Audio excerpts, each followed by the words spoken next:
Hi, Fashion Dolls. It is Wednesday, September 3rd, and welcome to an all new episode of Style by Stevie. Today, our very special guest is a actor, singer, writer, and I'm super excited to have him here in the dollhouse with me. And he is a part of the singing trio Rare Blend, which landed on the Coyote Ugly soundtrack.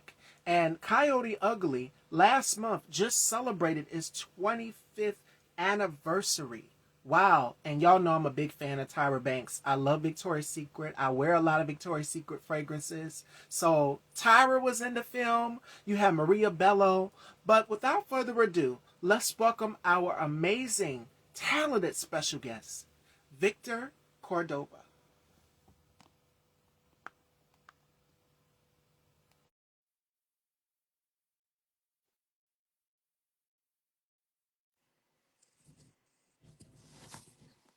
Hello. Hey, how are you doing? I'm doing wonderful. Good evening and welcome to the Dollhouse. It's such a pleasure to have you here. Thank you so much for having me. I appreciate it. Yes. So before we kick off this interview, how has 2025 been for you so far? It's been, it's kind of mixed. It's been a little slow at times, but I just got finished working on a feature film out in New Mexico, which was the first thing that I booked this year.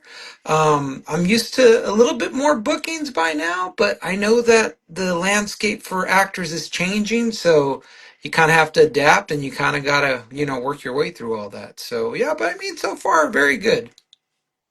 Absolutely. And there's so much more for you to come. So you were born in San Diego, California. So tell us about that. Let's start in the beginning of your journey. I'd like to start at the beginning of all of Sure. my activities from then to now. So you were born in Sure. San Diego, California. Tell us what it was like for you growing up. How many siblings, and at what age Sure. did you develop a passion for music and acting? So grew up in San Diego, California. Stayed out there until I was probably about 33 years old. I have three other siblings, all boys. So we grew up a really rambunctious group. We got into a bunch of, stuff around the house, and we were back in the day. I don't know if it's a term we can use, but we were latchkey kids. So it was like don't go outside, don't know what's going to happen to you, but we always found a way to Yeah. sneak outside and play sports and do whatever. We were boys. That's what we did. So that's kind of the way I grew up. Now, I'll tell you, none of my other brothers are even involved remotely in the music or the entertainment field. No, not at all. No inkling or passion to do anything like that. So it was just me. I grew up doing talent shows when I was in high school. uh, Previous to that, in elementary school, I did plays, so I was already involved in musical theater, and I took some leads, I think when I was like in the fourth grade of Oliver Twist, and so I kind of already had that bug in me to do it. And then fast forward after high school, we did talent shows. We were doing a lot of background dancing for bigger groups that were going into like Tijuana area. So in Mexico, so I ended up doing a lot of background work for a lot of the big acts that were coming through Mexico into the U.S. and stuff like that. So we were paid very well, when we were teenagers as background dancers, and got to go into the clubs, and we were only there to do background dancing, in Tijuana, but it's what it is. Tijuana, that's what you do. And so, we would hang out afterward for a couple of hours. They'd kind of sneak us around a little bit in the club, and then we'd go home. But from there, I kind of started to see the talent that was going through, and I was like, okay, I get a certain amount to be a dancer. What is it going to take for me to be a singer? And so the guys that I would dance with, we all kind of got together and we were like, let's try singing, let's try harmonizing. And I will tell you honestly, we weren't very good. We were not very good initially at harmonizing or singing. Um, but it did put me in the path to start going to showcases. And when I got into showcases in San Diego and Los Angeles, I start to meet other groups. And it's finally when I met that group, Rare Blender, at the time it was Caution.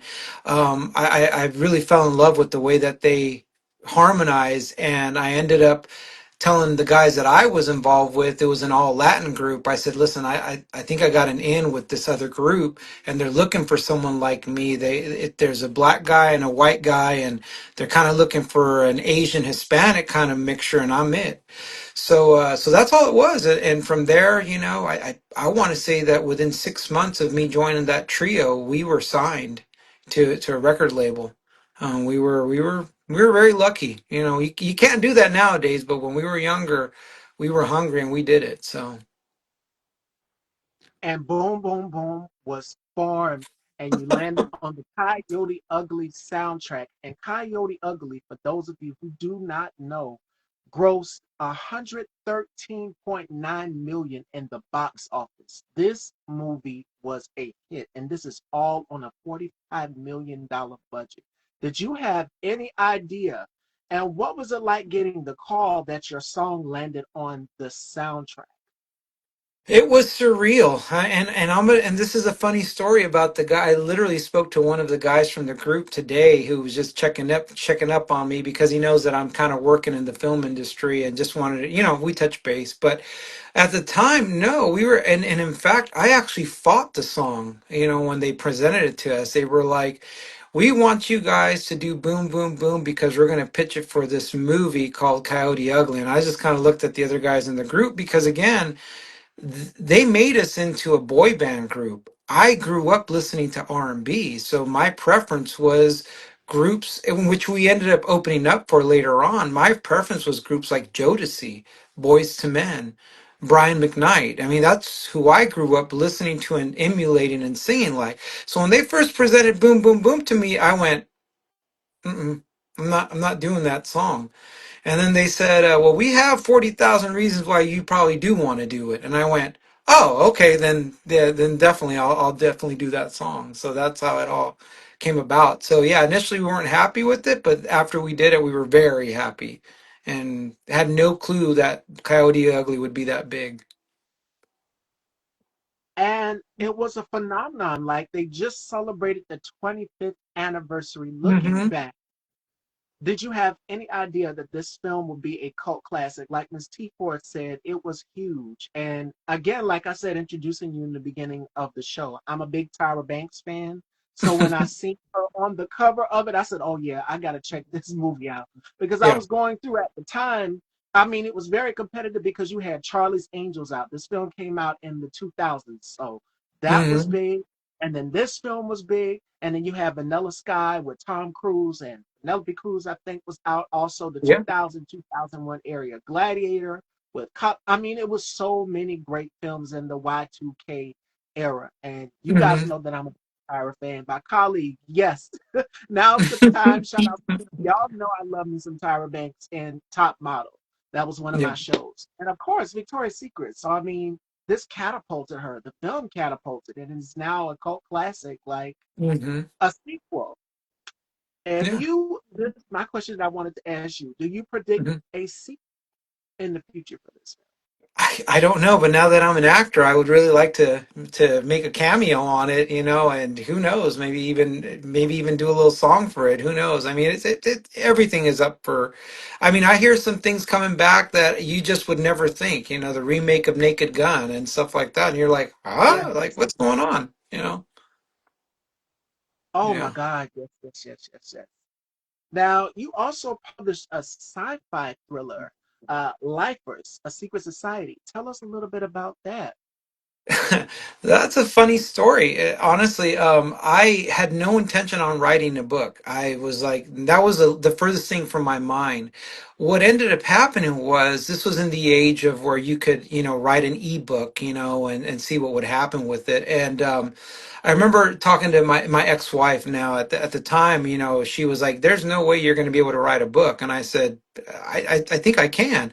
And she said, well, I'll bet you a Louis Vuitton bag that you don't. And I said, well, I don't have Louis Vuitton money right now, so let me write the book. And so that's really how it came about. That's the honest to God's truth about that book. And I'll tell you that journey of writing that book, it was so fulfilling. I don't think I would have ever done it, and not, and because I did. boy, do I have a newfound respect for writers and what they go through and the editing process. And you're always second guessing yourself when you're writing it. And, have you developed certain characters enough? And it was just a wonderful, wonderful experience. I would love to write a book. If I had time, I would definitely write another book. And I've been actually pursued by a couple publishing companies that read that book, and they said, "Listen, it's not the best written book, but the storyline is wonderful, and we would hope that you would write, a second or a third novel to it." So, who knows? It might be in the future. So, You might be running toe to toe with Stephen King. Who knows? Like, I mean, as it pertains to horror films and that genre, it's yeah. difficult to write. You want to make sure that everything is believable, that is coming to life. Like, I've consumed Mhm. horror films, and I've also read books as well too, mysteries, thrillers. So it's all Mhm. about stepping outside of the norm. It's through your lens. And as a Yes. writer, what advice would you give to other writers out there? Because there's so many up and coming horror film writers out here, sci-fi, thriller writers. What gems would you give them? Well, I'm going to tell you something, and this may go counterintuitive to everything that, people are talking about right now, but I would highly recommend use AI as a tool. Don't use it to create your final project, but definitely use it as a tool because what I've learned maybe I'm a little late to the game when it comes to AI, but what I learned once I started dive into it was AI will give you a lot of ideas that you never thought about prior to even beginning to write something. And if at anything, use it as a tool to inspire your ideas that you already have and then polish it out. That's one of the main things that I would say right now, especially as big as AI is going to be in our future moving forward. I would say definitely get a handle on AI. And then beyond that, take risk. Like, I mean, this is one thing I've learned. Like, I've done so much, and people always ask me, like, Victor, you've done dancing, you've done singing, you've done writing, you've done acting. Now you've done what is it that you don't do? And I go, there isn't anything I don't do. I try everything, and I fail. For every success that you see from me, there's probably 50 failures behind that one success. But if you don't try, you're never going to know. So I say just write and show it to people and see what people think. And if they don't like it, great, move on and write something else. Or, it's all perspective. It's all subjective. So do what you love. That's what I say. Do what you love. And it's so therapeutic when you're putting it on paper. It's cathartic. And as for I remember last week or last month, yeah, last month, I did an interview Hmm. with Slate, and he was talking about the power of AI and using it Hmm. to your advantage. And there's been a whole conversation about artists owning their likeness as it's for AI. Hmm. And it can be scary, yes, because they can take your voice. How I'm talking right now, I have a very Hmm. distinct, I know that. They can Hmm. actually my voice and they can use it and duplicate on Hmm. music, or film, whatever it may be. Make sure that you're owning your likeness. And Hmm. what gems we also talked about trademarking and Hmm. LLCs. That was something that we touched on as well, to making Hmm. sure that you own rights as a writer, as a musician. What Hmm. gems would you give to the next up and coming songwriters or writers of film as it pertains to owning your rights to your music, owning your name, your brand, everything? Yeah, and I hope people hear me and once they see this played over again, it is so important because I went through that whole situation. I mean, you talk about the horrors of TLC and them, touring and not making any money. Guess what? And I have nothing bad to say about the record company that I was with. But because you're young and this is a business, if you don't have You a don't handle on the know. business, you don't know exactly. And so what I would say, the number one thing that I would say is own your songs. Write as much of your own songs because the people that made money off of us, they were all the writers and the producers. Literally, they were the writers and the producers. And if I remember and I recollect correctly what my final I think accounting was on Coyote Ugly. I think our group was gonna stand to make like close to $1 million that we were going to split up three ways, right? And that's not bad. That's not bad for back in the day. Do you know that we never saw a penny of those residuals at the end? No. In fact, they said we're going to accrue all that payment that we had for you Recoup it? recording. They recouped it all. Recording us traveling to Japan when we released an album in Japan, all the travel, everything. And it's just funny how it all exactly came out to the money that we were supposed to make. They recouped exactly almost to the penny what we were going to make. So, my advice to any young artist, musician, own your rights. Own your rights. So, And when you've mentioned TLC, it's like, get out of my head, Victor, because that is one of my favorite girl groups. And hmm and I'm a big Vogue fan, hence the fashion, hence some of the looks that I wear yeah, here on the show. I love in yeah, Vogue. But yeah.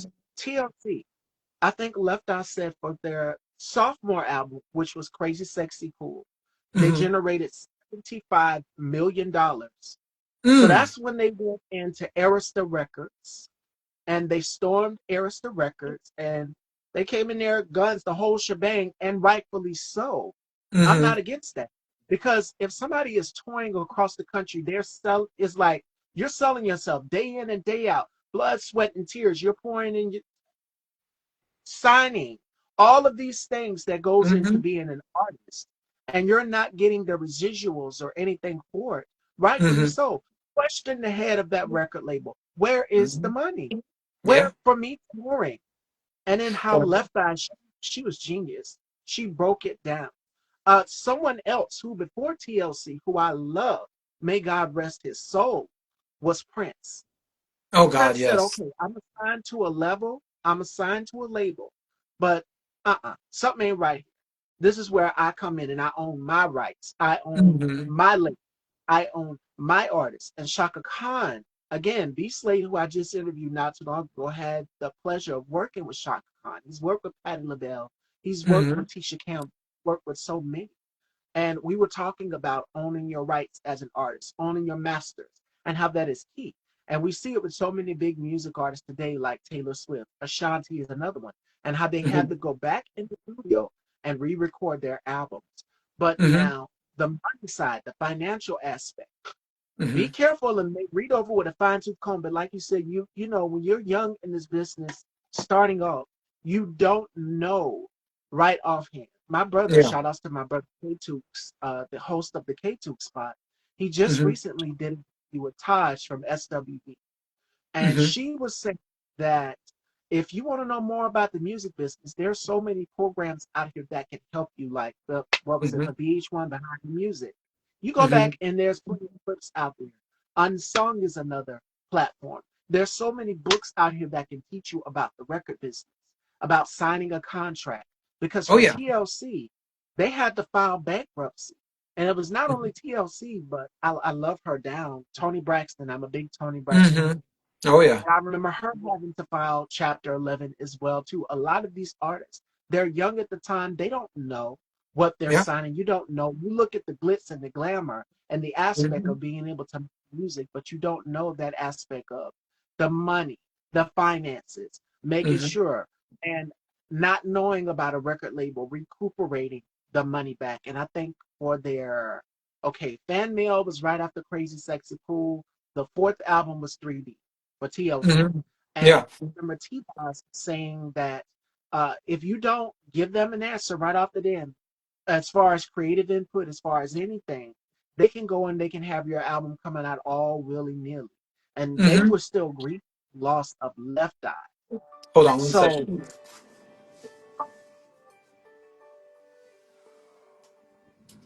So. welcome, welcome, welcome as you're just coming in. Hi, Pure Lux. How are you, girl? Welcome.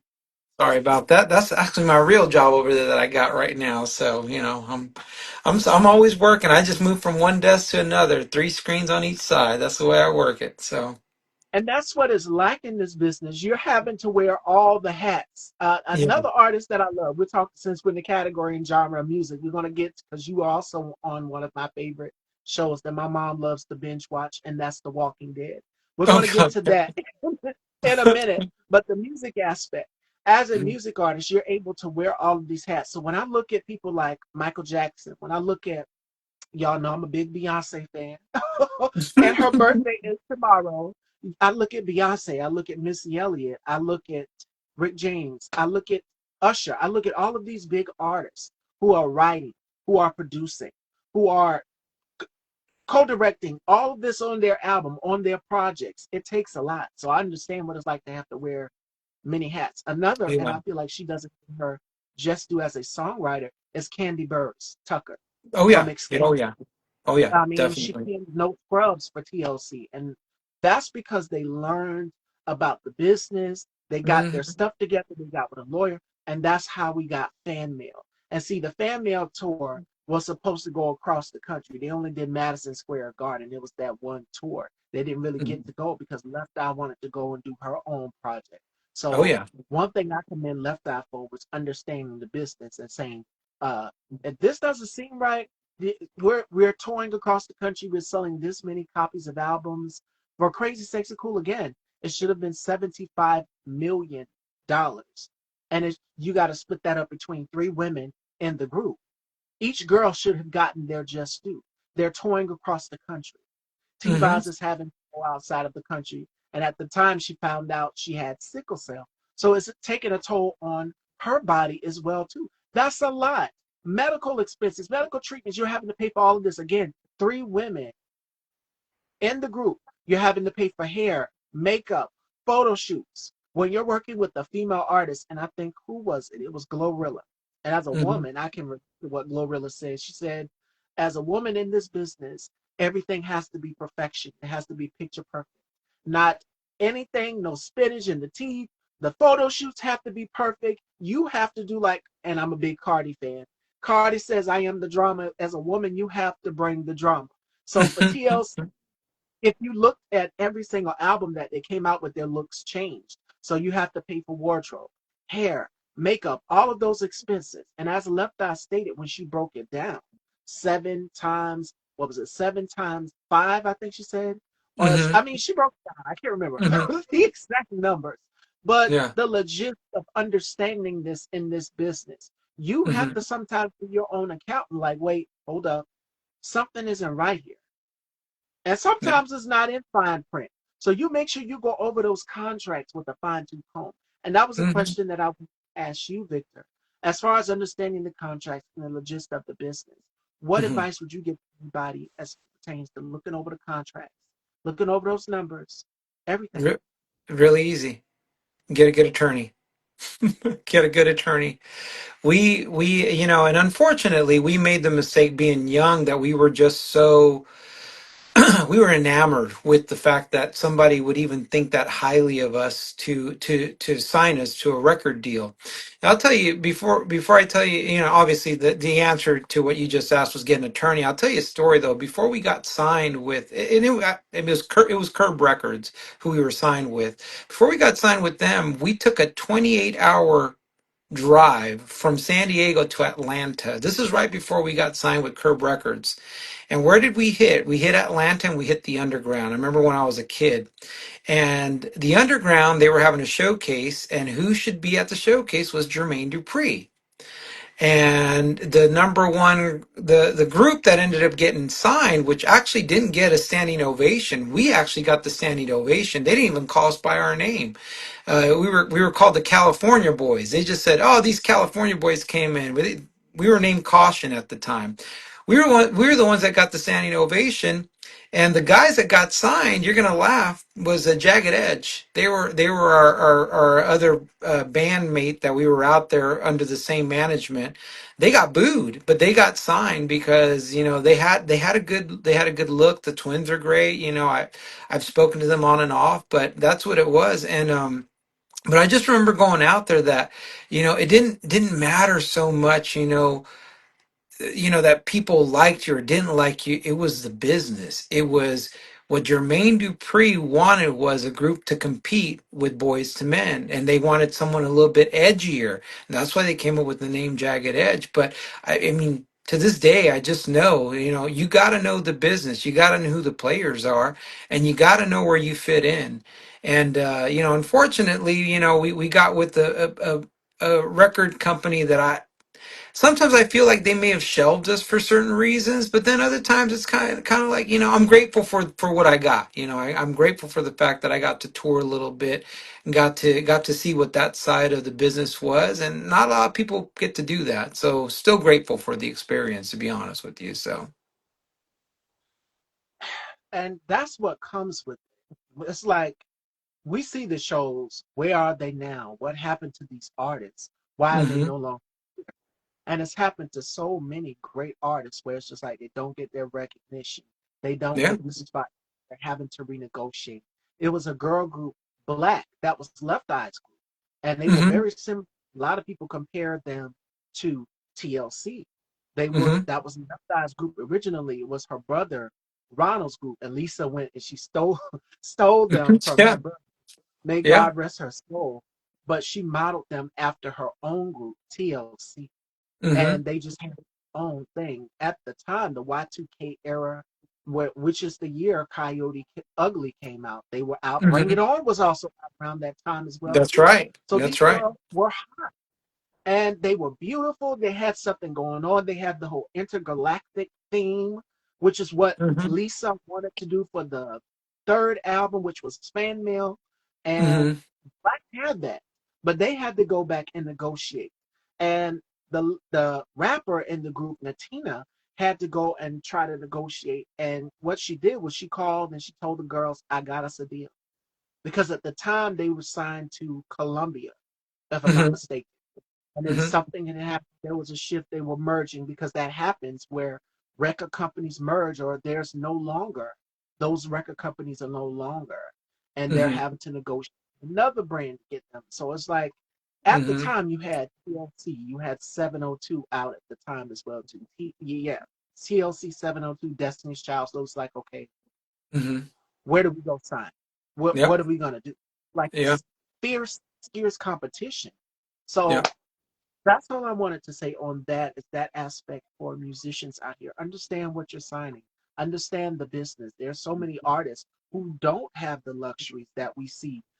Big names like a Beyonce, like a Janet, like a Michael. The solo side. I just named a few. Mhm. But Mhm. understand the business. Understand what you're signing. Make sure that you are, as Victor said, you hire yourself a good attorney to read over Mhm. everything with you comb because this business is fickle and Yeah. it's not to be played. It's like Oh one yeah. day you're here and next your career. What happened? What Yeah. happened? Yep. So that's very important. That's the musical side. I'm a big music head and junkie. So Mm. you were on one of my favorite shows, and this show had a lot of action and it was very gory though. The Walking Dead. Tell us Mm. what was it like to call to be on The Walking Dead? Yeah. I'll tell you, I auditioned for that show. I remember watching the first season of The Walking Dead, and for some reason, me as an actor and just growing, as an actor, after I started to get auditions for certain shows, I stopped watching the show. I don't know what it was with me. I lost the allure of the show, I guess, because I would read so much of the caption scripts that they would send you to audition with. So Walking Dead was one of those where I tried to watch it after the first season, then I just couldn't do it. I auditioned for that show, and this is just, I don't know if it's just, you know being naive about the business, and or just maybe it was probably the perfect thing for me. I just kept trying. I auditioned for that show for 7 years straight. Can you believe that? Before I booked my role. And when I booked my role, and this is God's honest truth, I didn't even audition for the role that I got. And people make fun of it. It's like Warrior number 4. I had like 3 lines or something like that. But what happened was is that I had auditioned so much for this casting director and had good auditions. I mean, I even was at one point up for a lead role for the one of the spin-off shows of The Walking Dead. I can't remember the name of the show, but it was one of the bigger ones. Fear of the Walking Dead. I was actually up for one of the leads, but I had done so many auditions that they finally came to my agent. They were like, "We just want to offer Victor this Warrior number 4," and they were like, and I thought, all right, cool, I'll take it. I mean, I don't have to audition, but I'll take it. So I got that, and I got to work, and I was blessed. I was like, wow, I'm talking to these guys that I see on TV. I can't remember the character's name. The guy that does the bow and arrow. He ends up killing me in the show, but not with the bow and arrow. He kills me with an axe. And this is a funny story too. And this is what I always tell actors: you just never know how things work out. So when I booked The Walking Dead, man, I wanted to rush out and tell everybody, because as an actor, you want to book The Walking Dead. It is great for your IMDb. It is like you can book that show, you can book any show. What's funny is I get to set, and when they say, Victor, you booked this Warrior 4, I was like, I'm thrilled. Whatever you want me to do, and they're like, you got to wear a mask, and I went, what? They're like, yeah, you got to wear a mask. You're a whisper walker. And I was like, but how is anyone going to know that I'm on the show? And they were like, but they don't. You're just going to play this role. You're going to have lines and this and that. And at the very end, at the very least, the casting director at least gave me a guest star role on it, so I got paid a little bit more on the residuals. But it was so bittersweet because I was like, "Oh my God, I want to be on this show," and I can tell people. And then it was like, "No, no one's going to know." Only thing was that they did show my name at the beginning or the end in the marquee where it said guest star Victor Cordova. I was like, that was great. But that's what I tell actors, that you just never know what's going to happen when you get a role. And luckily, I didn't get edited out of the role so that I could get my residuals. So I'm still blessed, about that. And one thing that I learned from that was, because I wasn't recognizable, I still can audition for all these spin-offs that come out. And the way I look at it is, I'm getting residuals to this day still, and good residuals, on a show that nobody knows me from or never saw me from, but I still get to audition for the spin-offs that come up. So who knows? You never know what's going to happen with these things. So, so Fingers crossed. And Denai Rivera, always. who's one of my favorite actresses, she was on the show as well too. And what I could say about The Walking Dead is that it stood the test of time every Sunday night on AMC. My mom is a fan. Like I said, she watches the show. Hmm. And Oh, I yeah. was like, what you out here watching? I'm a housewives girl. But I watch from time to time. I'm an Yeah. Atlanta housewife girl. Like I love Candy Burst. I think she's an amazing songwriter. Yeah. And I love Nene Yeah. as well too. But this show right here was so pivotal. And as you said, as it pertains to being the warrior number 4, Hmm. for any actor out there, you're not going to get the next to lead or the lead character right off the bat. You're going to have to audition, and but they're going to put you in there. You never know. You could be driving down the highway home, coming home Hmm. from work, job, Yeah. because every actor has something outside of being on set. There's something out there, that side hustle, that drive, as I said, wearing those multiple hats.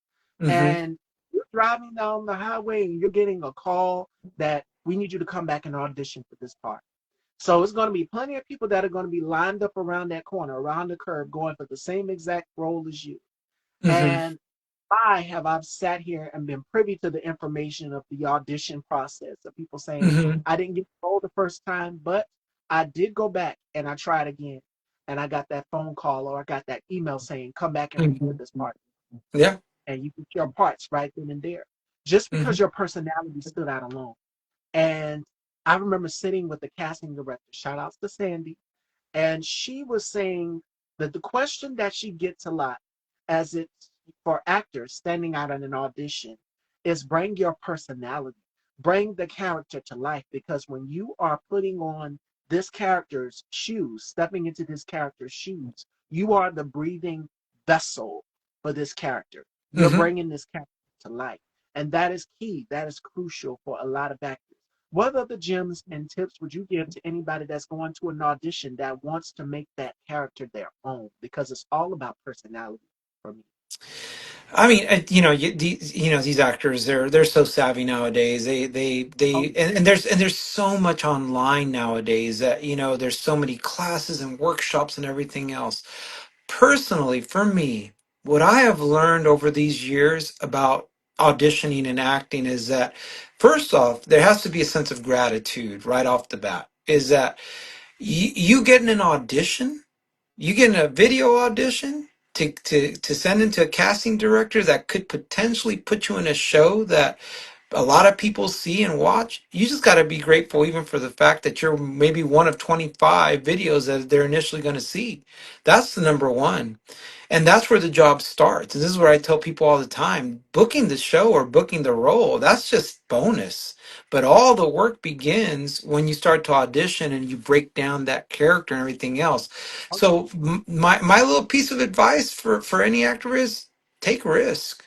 Take risk on your audition. Like, you don't want it to be so crazy, like, if the character's crying that you're laughing like a lunatic. But I think that there's some times where you got to take that character and go, like you said, you're the vessel. You're going to, once they give you that chance to play that role and do it your way, well, how does Victor become that firefighter? How does Victor become that police officer? How does Victor become that annoying lawyer in the courtroom? And I just take that and I go, this is the way I would do it. And if they don't like it, they don't like it.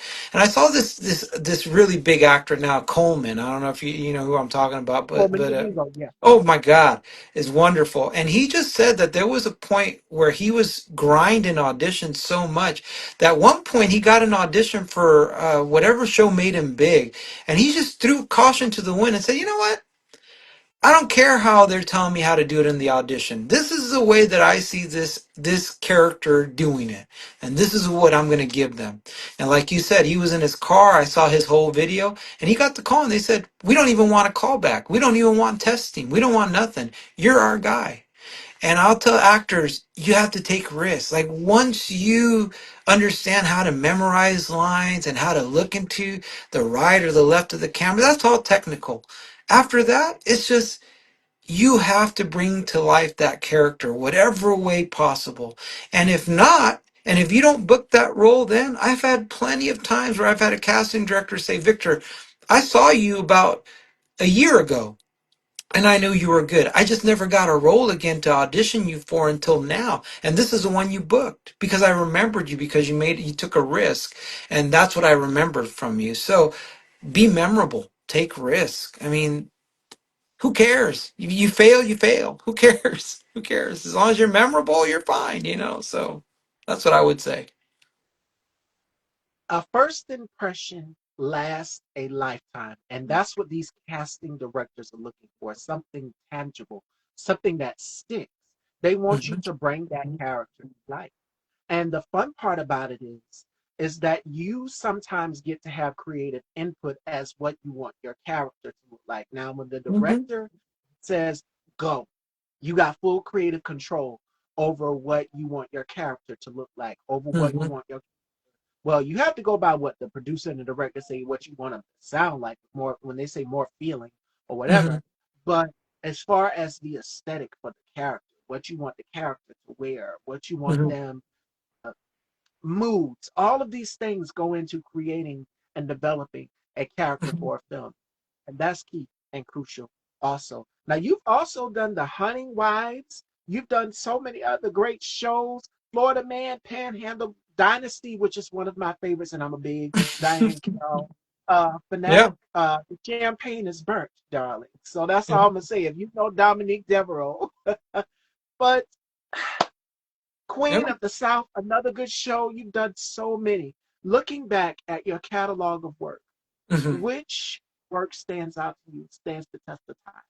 Um, I'm going to tell you the one that really hit home for me was one where because both of my daughters work in the industry now, and this is something that it's funny because my ex-wife, she told me, I hope your daughters never become anything like you, and it's funny because they're both in the industry now, and they both work either operating a camera or.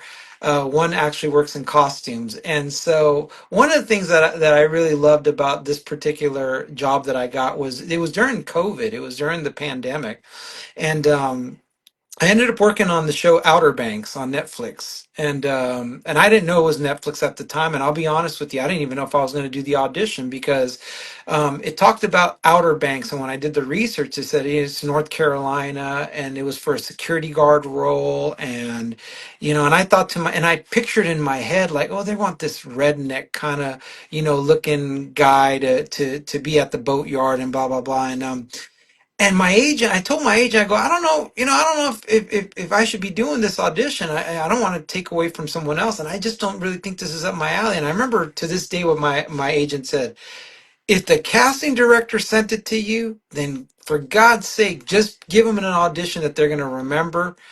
And if it's right, it's right. If it's wrong, it's wrong. But they sent you this, and again, this is a gift. This is an audition, so just do it. Just do it. And I went, okay, I'm going to do it my way.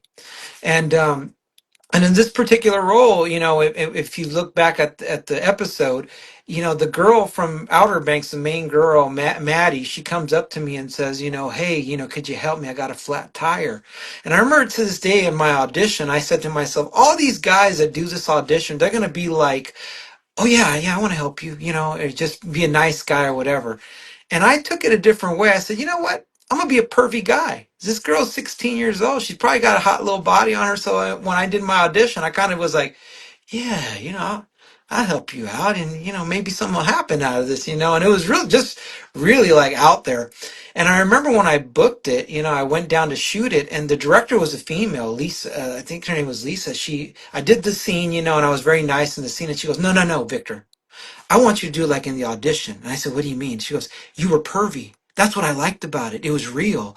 Like, this is what a guy sitting at a boatyard is going to be like because he don't see nobody. And then a pretty girl comes up and, do it like that. And I remember doing it and I was like, ooh, and I was like, okay, I get it. I get why, she wants me to do it this way. And why I love that process so much and that role was that both my daughters saw it during the pandemic, and everybody and their mama was watching Outer Banks because everyone was at home. That was the biggest show during the pandemic was Outer Banks. Four kids running around, cute little kids, doing some, and my parent and my daughters were like, Dad, is that you? Did you book that role? And I go, what are you talking? I didn't even see the footage yet. And I was like, what are you talking about? This. And I was like, oh yeah, I remember that. So, and I go, got picked up by Netflix? And they're like, yeah. She goes, this is like the biggest show out right now.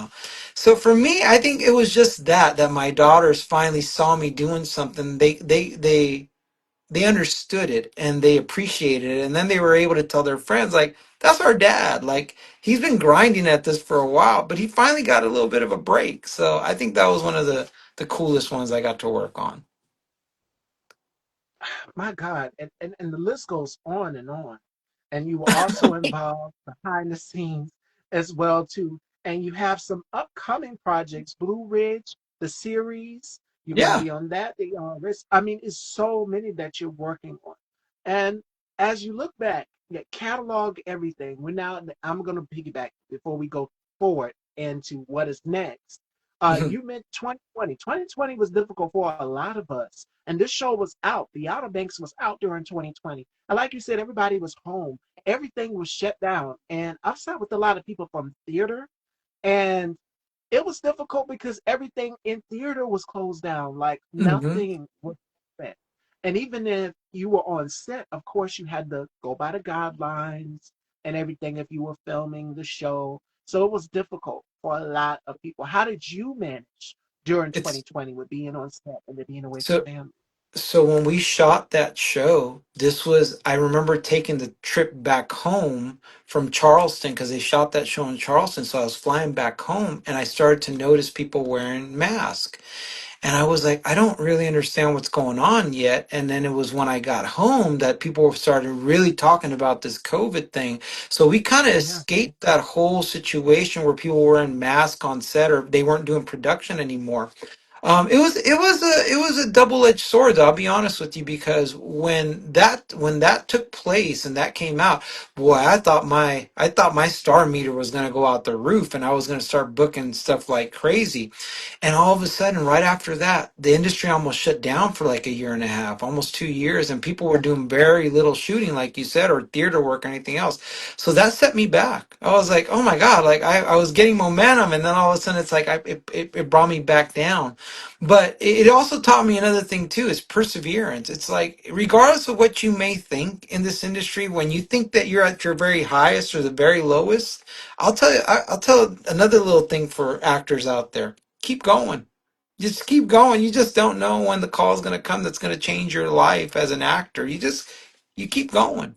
You just, and don't ever take yourself so big. I mean, you, I'll tell you a good story. Pedro Pascal, that dude was literally about to stop acting. He had given himself I've read his story, I've read his bio, I've read everything about him.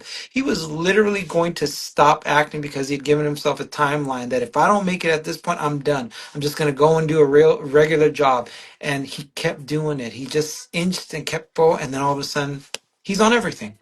He's on everything. So just keep going. Absolutely. Absolutely. 100%. So, all right, professionals, it is time.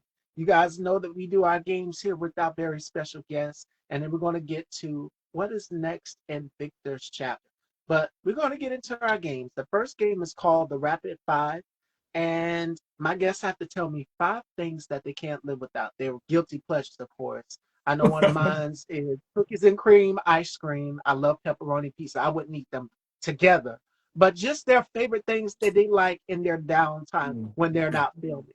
And then Victor is going to get to host my show. So it's no longer Style by Stevie, it's the Victor Cordova show. So he's going to get to ask me some questions that he's been wanting to ask. For my new viewers out there, you'll get to know a little bit about me through Victor's questioning. So we're going to start off with the rapid five. Victor, what are your top five guilty pleasures that you can't live? Ooh, I cannot. I cannot live without meditation. I gotta meditate. It's so important for me. It's like something that always has to happen and occur in my life. Um, Number two, I would say I can't live without pasta. Can't live without pasta. It's something that I just cannot live without. Um, Probably my phone.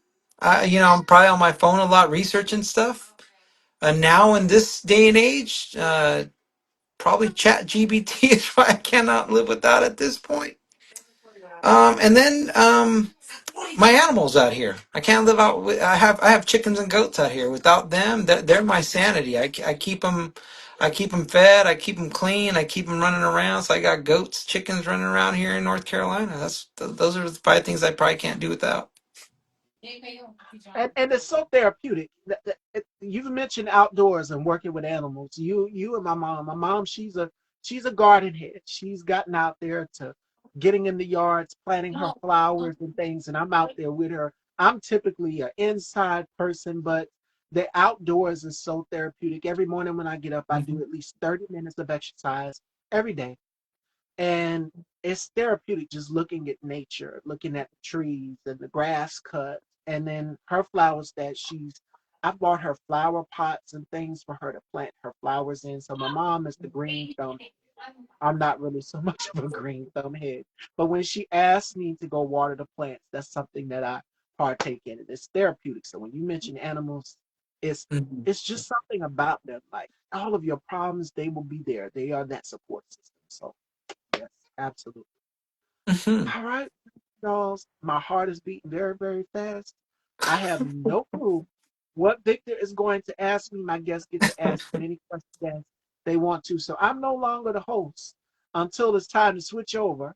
But it is time for the Victor Cordova show. So Victor is going to sit in my chair and ask me some questions. All right, Fashion Okay. Dolls, take it away. Okay. One of my favorite questions to ask people that I meet is, "Who are you? Who are you?" Who is Miss Stevie? Okay, Miss Stevie, she is a influencer. She's a talk show hostess, hosting this amazing platform. Well, I'm not the host right now. Victor is. Hmm. um, she breathes life into everything. Into everything that I do, I always put my passion, my heart into it.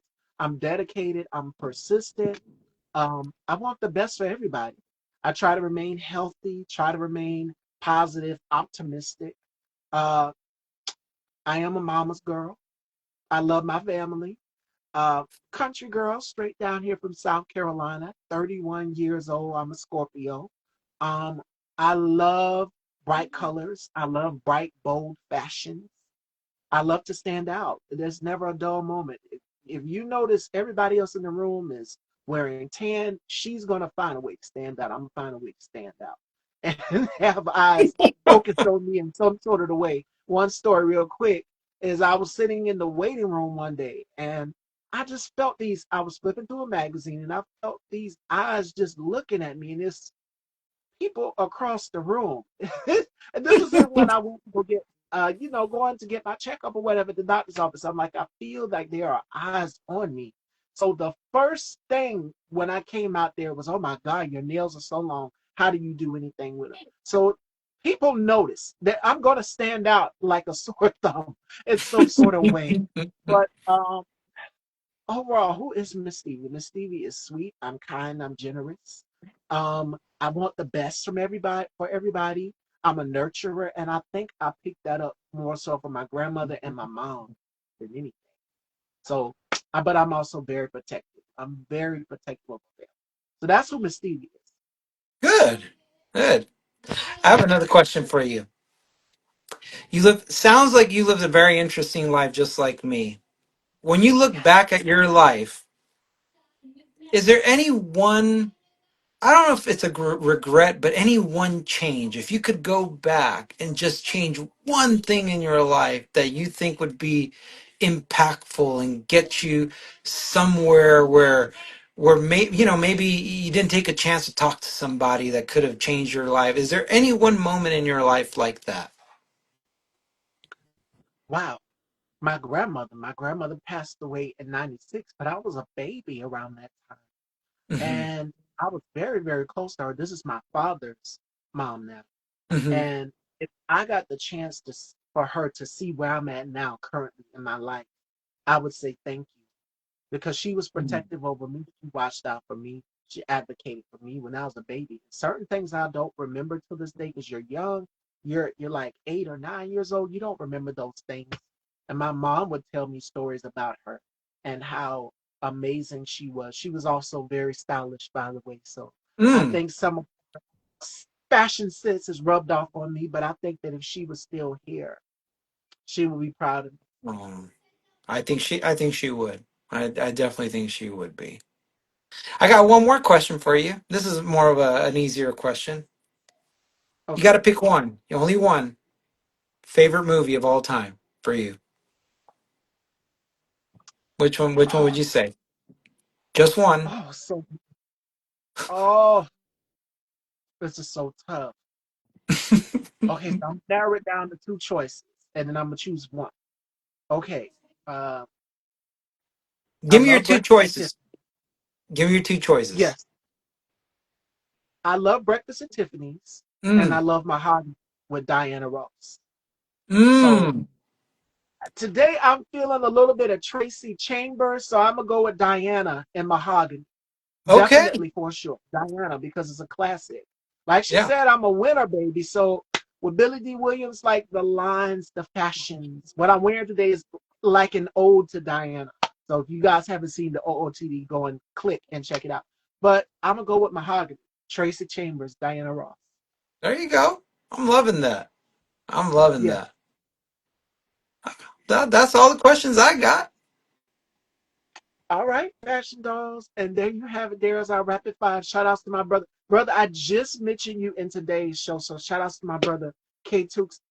Make sure you guys go and check out the K2 spot. And we have a collaboration coming up. So make sure y'all stay tuned for that. And I'm super excited. So next in your chapter, Victim, because you asked me Mm. what inspires me, what is my inspiration for you. What is going to inspire you to keep motivated? Because you are a man who wears many hats. You write, you do music, you act.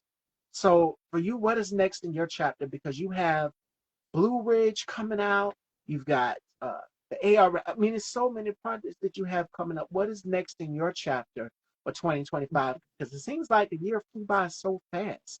Yeah, yeah. I would say, right now, I think the next thing that I would really like to dabble in a little bit is writing a script and then possibly directing and being part of it. Or so that's kind of what I've been working at. And I made a lot of good connections in New Mexico this past month. Working on a new film that's going to be starring Tom Segura. It's kind of a comedy film, and I'm hoping it gets picked up on a nice network. But yeah, I would say that. I would say that, but here's the thing I've always said too, about situations is when I meditate and I pray every day, I ask the Lord for one thing. I say, hey, Lord,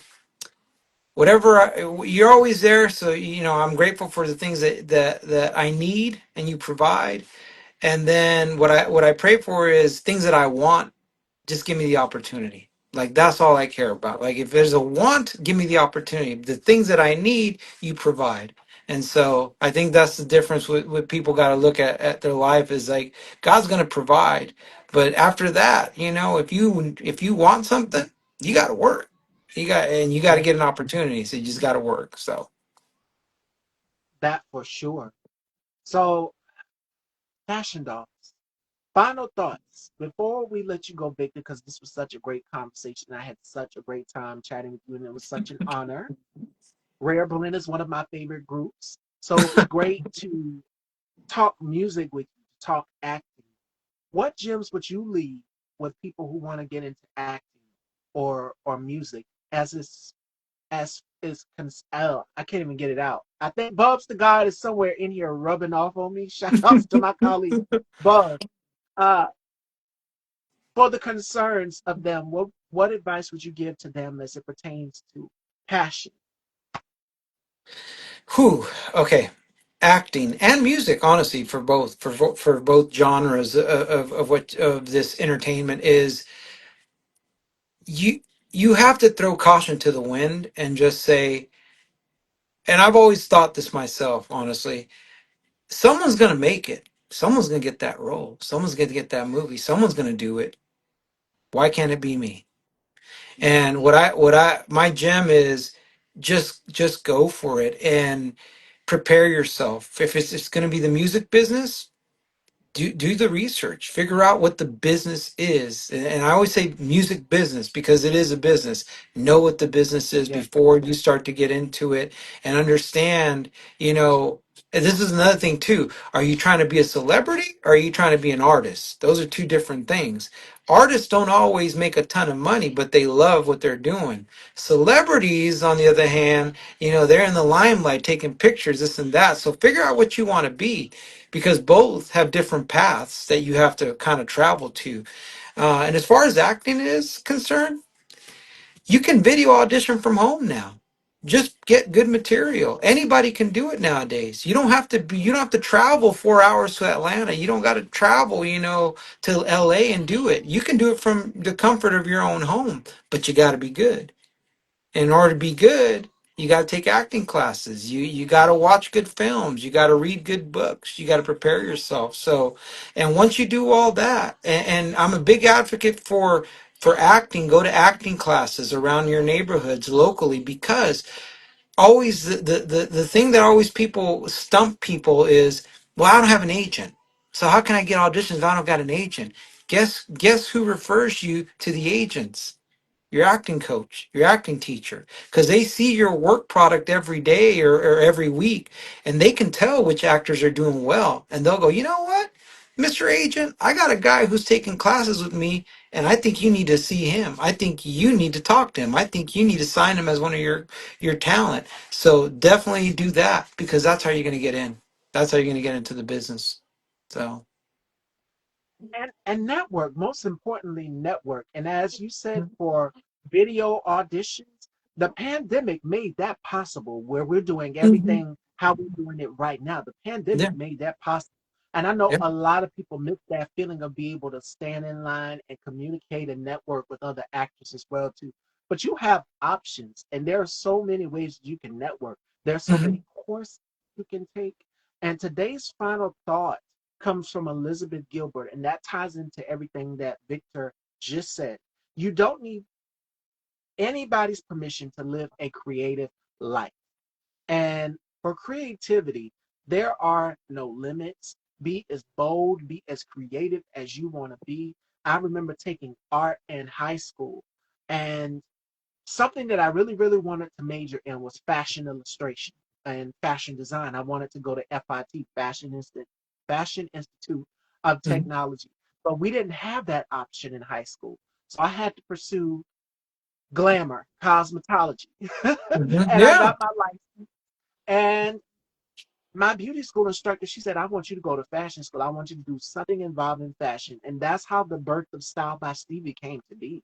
Because you Hmm. always have to be ahead of the trend. In the fashion industry, if you notice almost every one of my interviews, and my brother K Tukes and others and Victor here, they can tell you because I've sent them my interviews, my look does not stay the same. I'm Hmm. always changing. I'm always evolving. And I've had my male guests tell me like she always changes her hair. She always changes her look. And I do. I don't like to stay the same. Being in the fashion industry, you have to evolve.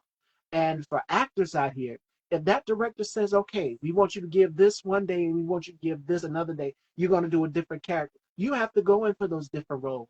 Be bold, take risks, be fearless.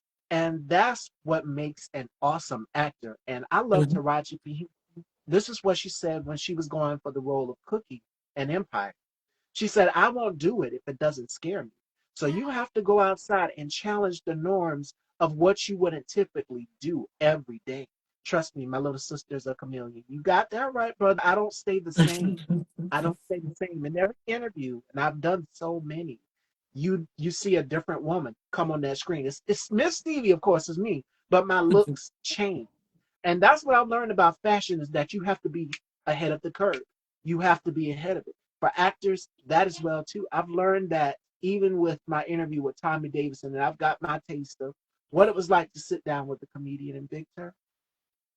When I tell you that was the hardest interview for me to do, not hard as an emotional aspect, but my mother predicted it. Mothers know everything. So before I got the interview with Tommy Davidson, she said, "What if he breaks out into one of his in living color characters?" And my brother K Tukes knows this for it caught me off guard. It caught me by surprise because you're trying to be a professional as a journalist. There's no way that is possible when you are hosting a platform and you're interviewing a comedian. So he broke me in that interview. I was trying to be all professional and stuff. I had a straight face, but he tickled me so bad close to the end when he broke out into one of his in living color characters. And I was like, I can't, oh, Oh Jesus, yeah. help me. How am Oh I yeah. going to get through this? What I've learned from actors for comedy is that comedy is about timing. You never know when it is going to come at any time throughout the scene. That's just like Martin Lawrence. He does the unexpected. Martin does the unexpected. You don't know when it's going to come. That's the same for Tommy. So he did it so unexpectedly. So for actors out there, when you're working on comedy, when you're working on drama, thriller, whatever, or shooting an action scene, you have to expect the unexpected. And life is all about using that permission to be as creative as you want to be.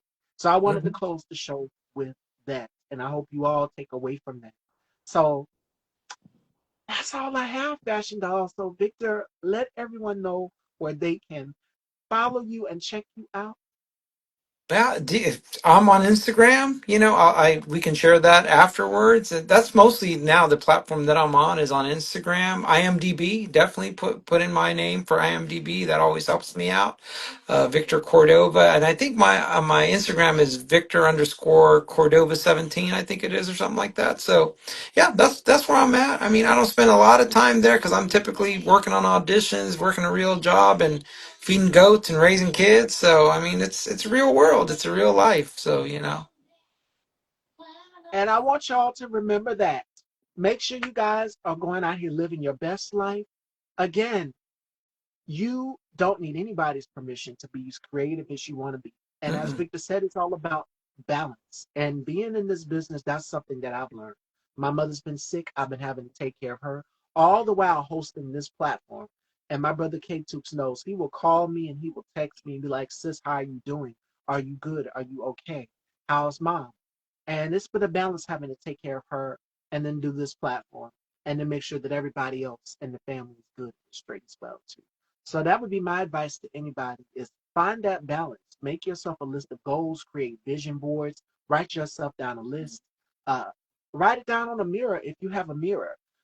What I did was I took my lipstick and I written a word on there that gets me going through the day. I wrote believe and I've never erased it. I'm looking at it now in my vanity mirror. And Mm. every morning when I wake up, that is the first thing that I look at. So find a word that fits you perfectly and write it on the mirror. Write an affirmation. Put it on a sticky note. There's an actor by the name of Rico King who I've had the pleasure of sitting with. And Rico has a whole board of sticky notes, colorful sticky notes. You can get them in an array of colors. And he has affirmations and mantras on these. So be as creative as you want to be. Every day, figure out something new to work on. And that's what I want to close the show with. Be great and be intentional about being great. And joining me tomorrow, we have my boss lady from Original Magazine UK, Mickey Solar. She joins me tomorrow. And I need you guys to go and stream the Coyote Ugly soundtrack. Run Boom Boom Boom Boom up from Rare Blend. Run the Coyote Ugly film up as well too. Go and check it out. It is on Tubi. You guys can go check it out on Netflix as well too. It's everywhere. So make sure that you guys are running the numbers up. Last month was the 25th anniversary of Coyote Ugly, and they did a whole press conference and just reuniting the cast together for this Mhm. iconic cult classic film. So make sure y'all go and check it out. You're great, period. Thank you, brother. You too. And congratulations to you. My brother K Toops is almost at 1,000 shows. I got a long way to go. I got a long way to go. I'm like at 800, but we're going to get there. Slow and steady wins the race. So, brother, I'll be catching up to you soon, but it just takes time. And I love you all. I want you guys, again, to find something intentional, be intentional, and again, stay styled by Stevie. Till next time, Fashion Dolls, and I will see y'all tomorrow. Take care, everybody.